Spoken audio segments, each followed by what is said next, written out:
Hello दोस्तों, मैं आपका स्वागत करता हूं मेरे channel 7U study and notes में। आज हम पढ़ेंगे वैदिक सभ्यता। वैसे वैदिक सभ्यता का उल्लेख कहाँ मिलता है दोस्तों? वैदिक सभ्यता का उल्लेख वेदों में मिलता है। वैदिक सभ्यता भारत की प्रथम ग्रामीण सभ्यता थी। वेदों में इस सभ्यता के संस्थापकों को आर्य कहा गया है। अब आर्य का मतलब क्या होता है? आर्य का मतलब क्या होता है दोस्तों? आर्य आर्य यानी सुसंस्कृत, श्रेष्ठ कुल में उत्पन्न, नौकड़िक शाखा के अनुसार सफेद उपजाति से संबंधित मानव के समूह को आर्य कहा जाता है। आर्य कहा जाता है दोस्तों। अब क्या शूद्र कैसे उत्पन्न हुए? शूद्र का उल्लेख कहाँ मिलता है? शूद्र का उल्लेख दोस्तों, ये शूद्र है ना, इनका उल्लेख ऋग्वेद के 10वें मंडल में मिलता है दोस्तों। ऋग्वेद के 10वें मंडल में। अब जो शक्तिशाली मानव, पहले शक्तिशाली मानव थे, उनके दास थे। जो दास जो शक्तिशाली मानव ने दास खरीदना स्टार्ट किया, जिसे दास कहते थे।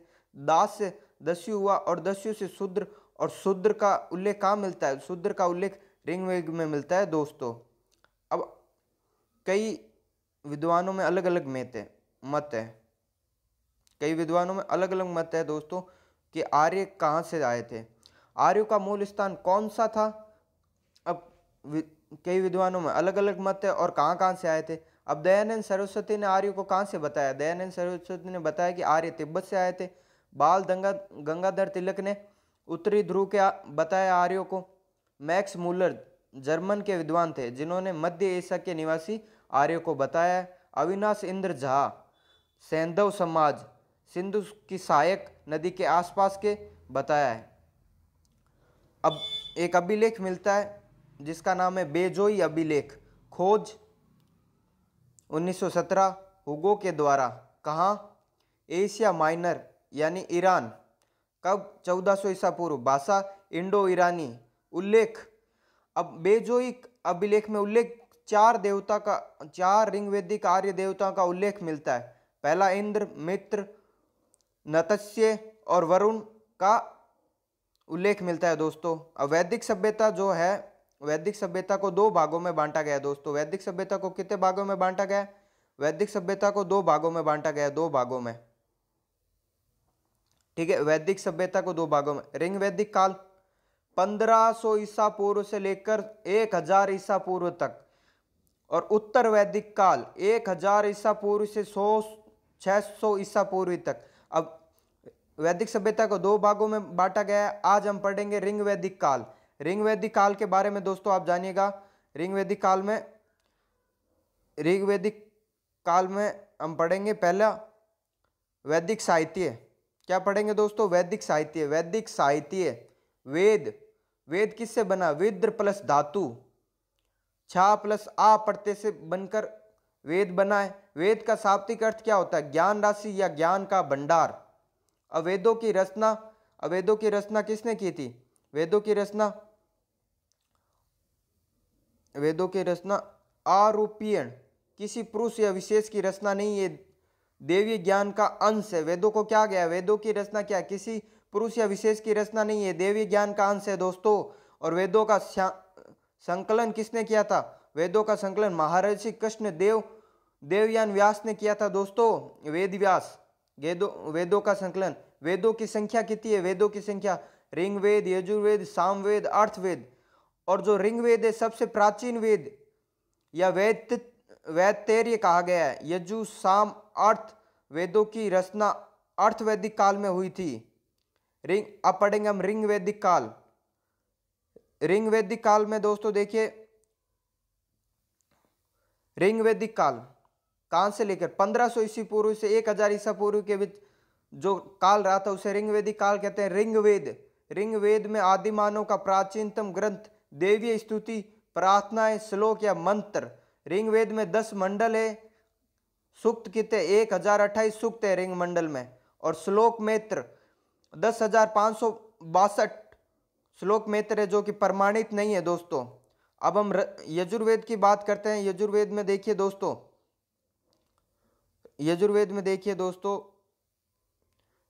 यजुर्वेद यज्ञ, हवन इत्यादि क्रियाएं, कर्म कांड, गद प्लस पा चमकुष्य काव्य कद और पद दोनों को मिलाकर 2 शाखाएं थी।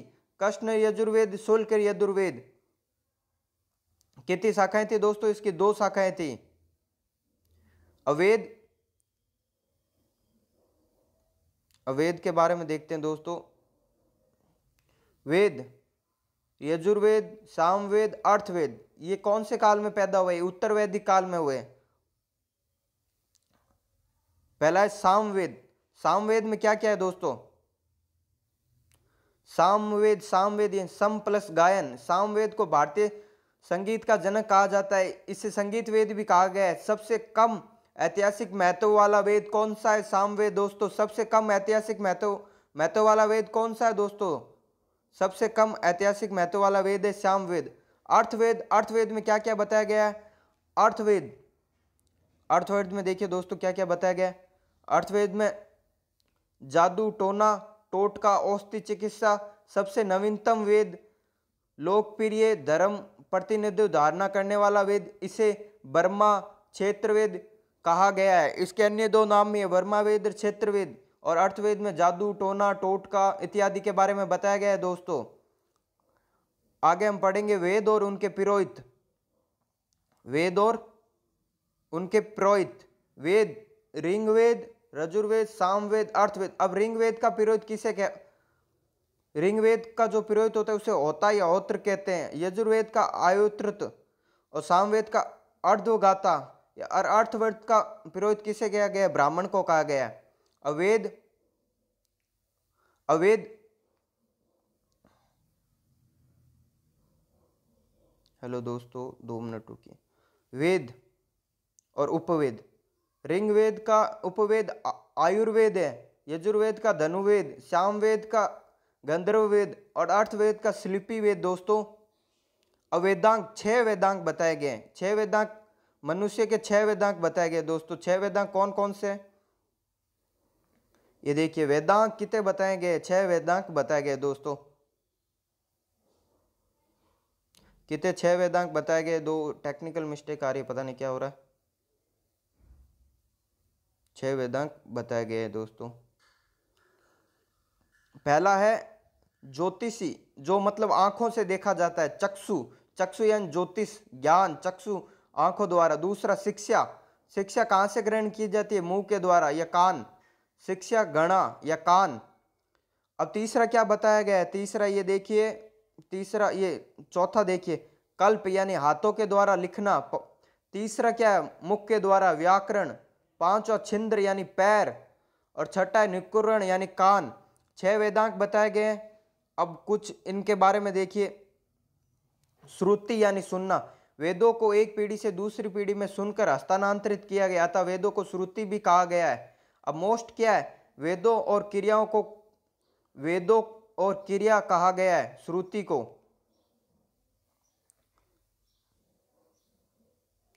अब स्मृतियां देखिए, स्मृतियां,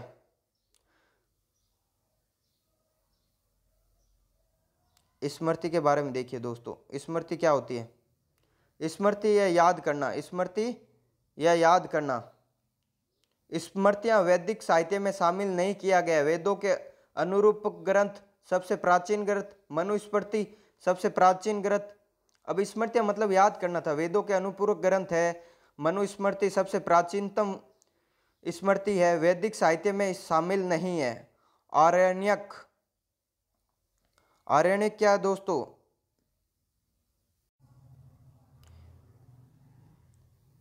स्मृतियां क्या होती है दोस्तों? स्मृतियां ये देखिए, स्मृतियां यानी याद करना। स्मृतिक वैदिक साहित्यों में शामिल।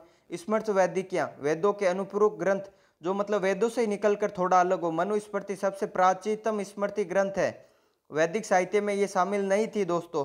आरण्यक क्या होता है? आरण्यक, आरण्यक यानी, आरण्यक के बारे में देखिए। आरण्यक वन आश्रम के दौरान लिखे गए आरण्यक ग्रंथ कहलाए। अर्थवेद का कोई भी आरण्यक ग्रंथ नहीं है। आरण्यक ग्रंथ में 4 आश्रमों का उल्लेख किया गया है दोस्तों।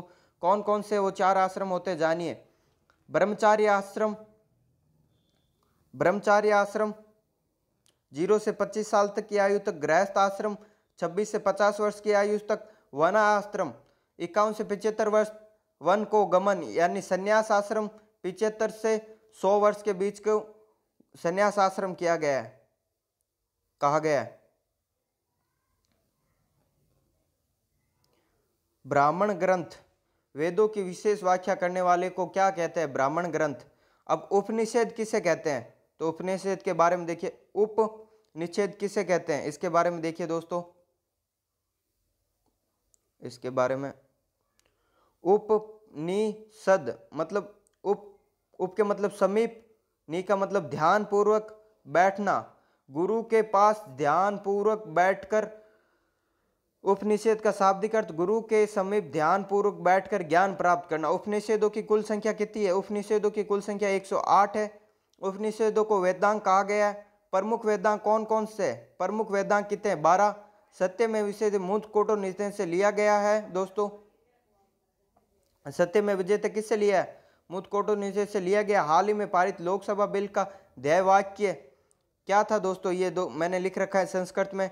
अब इसका शाब्दिक अर्थ क्या होता है?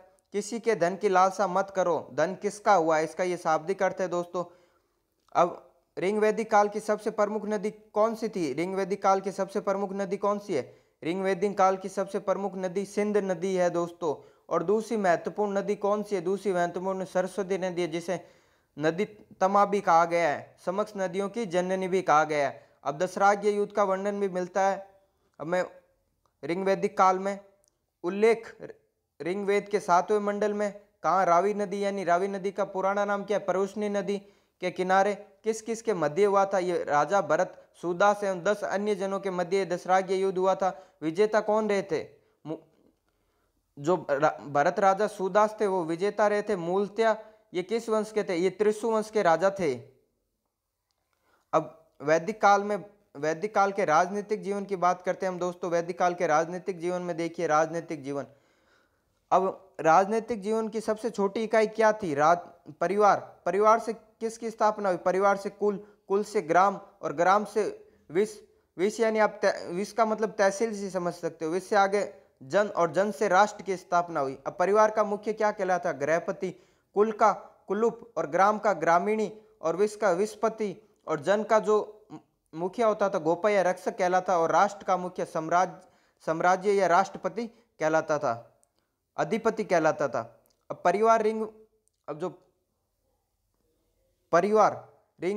ऋग्वेद राजनीतिक जीवन की सबसे छोटी इकाई थी। अब जो जन का मुखिया होता था ना, वो वंश परंपरा से बनते थे दोस्तों। ये किससे बनते थे? जन वंश परंपरा से। परिवार राजनीतिक जीवन की सबसे छोटी इकाई थी। राष्ट्र शब्द पहली बार ऋग्वैदिक काल में देखने को मिला। ऋग्वेद में राष्ट्र शब्द का एक बार उल्लेख मिलता है दोस्तों। ये मोस्ट बातें हैं जो आपको याद रखनी है दोस्तों, मोस्ट इंपोर्टेंट, वेरी मोस्ट बातें हैं। अब ऋग्वैदिक काल की सबसे बड़ी इकाई क्या थी दोस्तों?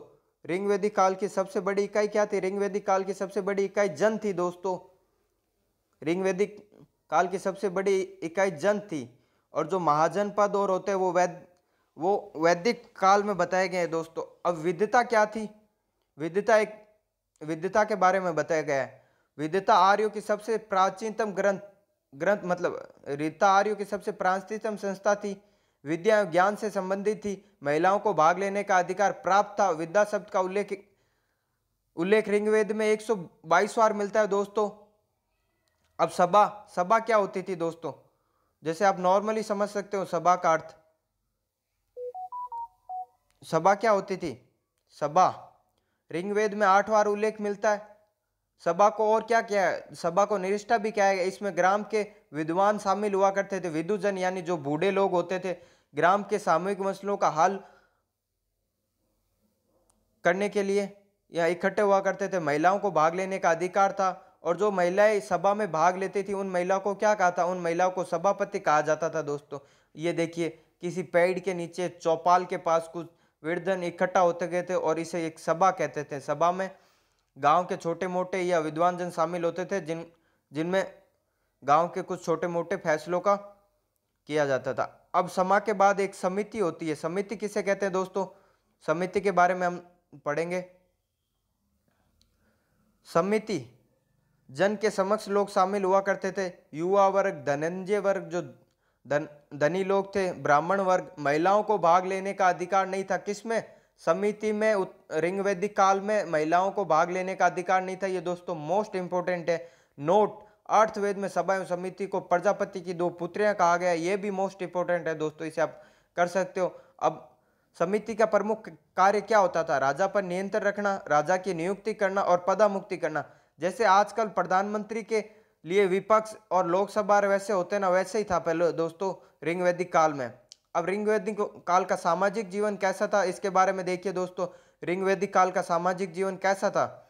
ऋग वैदिक काल के अंदर जो सामाजिक जीवन था, संयुक्त परिवार की प्रथा थी, समाज प्रथात्मक समाज था, खान पान सहज एवं सरल था, दूध निर्मित भोजन किया करते थे। मीठे के लिए ऋग वैदिक काल के लोग क्या करते थे? मीठे के लिए शहद का प्रयोग किया करते थे। मांस मछली खाने से घृणा करते थे। सबसे प्रिय पेय पदार्थ सोमरस। दोस्तों जो सोमरस आप समझ रहे हो वो मंदिरा नहीं, सोमरस कुछ और होता था। जड़ी बूटियों से निर्मित एक रस होता था जिसे सोमरस कहते हैं। ये सबसे प्रिय पदार्थ माना गया है दोस्तों। उल्लेख कहाँ मिलता है? उल्लेख ऋग्वेद में 9वें मंडल में इसका सोमरस का उल्लेख मिलता है। गाय को ऋग्वेदिक में क्या कहा गया था? गाय को आध्यात्म में किया गया था, ना मारने योग्य। गौ शब्द का ऋग्वेद में 176 बार उल्लेख मिलता है। सतपथ ब्राह्मण में गाय को अध्याय कहा गया है। गाय वस्तु विनिमय का साधन था दोस्तों। गाय वस्तु विनिमय का साधन था, मतलब जिसके पास उस काल में जितनी गायें ज्यादा होती थी वो उतना ज्यादा धनी माना जाता था। गायों के लिए युद्ध भी लड़े जाते थे दोस्तों, कई युद्धों का उल्लेख मिलता है इसके अंदर। अब स्त्रियों की ऋग वैदिक काल में स्त्रियों की स्थिति कैसी थी? स्त्रियों की स्थिति कैसी थी? तो उस काल में स्त्रियों की स्थिति सम्मानजनक थी दोस्तों। पुरुषों के समान उपनयन संस्कार का अधिकार प्राप्त था। उपनयन संस्कार क्या होता है हम आगे पढ़ेंगे दोस्तों। उपनयन संस्कार क्या होता है? पुरुषों के समान उपनयन संस्कार अधिकार। विवाह की आयु कितनी थी? विवाह की आयु 16 से 17 वर्ष हुआ करती थी दोस्तों। सदुयोग्य वधु, मतलब इसका मतलब क्या होता है? सदुयोग्य वधु का मतलब क्या होता है दोस्तों? सदुयोग्य वधु का मतलब होता है दोस्तों 16 से 17 वर्ष की आयु तक गुरु के आश्रम में ज्ञान अर्जन करना। मतलब 16 से 17 वर्ष तक की आयु तक जो लड़कियां होती थी गुरु के आश्रम में गुरु की देखरेख में ब्रह्मचारी का पालन करते हुए ज्ञान प्राप्त करती थी और उसके बाद गृह आश्रम में प्रवेश करती थी। ब्रह्मचारिणी किसे कहा गया है? ब्रह्मचारिणी किसे कहा गया? ब्रह्मचारिणी जीवन उपरांत ब्रह्मचारी का पालन करना, गुरु के आश्रम में रहकर ज्ञान अर्जन करना, उस महिलाओं को क्या कहा जाता था? ब्रह्मचारिणी।